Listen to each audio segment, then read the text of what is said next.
This is Honors Algebra 2 Pre-Calculus. We're doing 10.7 in Pre-Calc, which is polar coordinates. We're going to talk about equation conversion, which uses the same four formulae.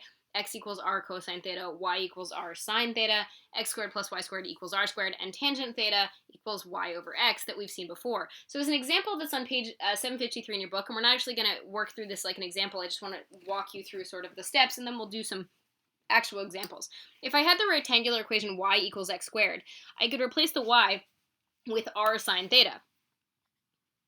And I could replace the x with an r cosine theta, quantity squared, right? Because it's x squared. So that's the polar equation. But if I wanted to simplify this, I'd have an r sine theta equals r squared cosine theta squared, right? So cosine squared theta.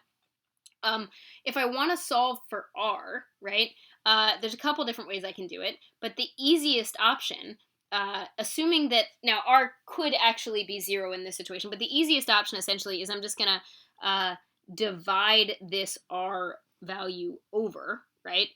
So I'm going to divide this r over, and I'm going to divide the cosine squared.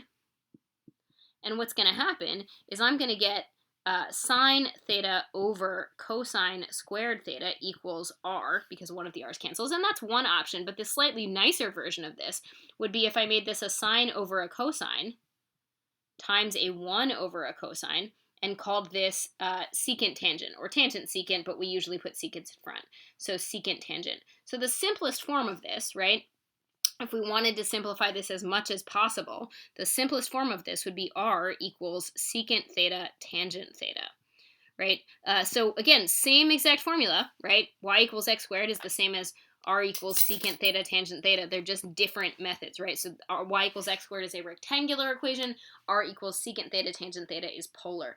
Again, it's not a lie to say that this is also the polar equation that we have here. It's just slightly easier, slightly nicer to look at rather to simplify it.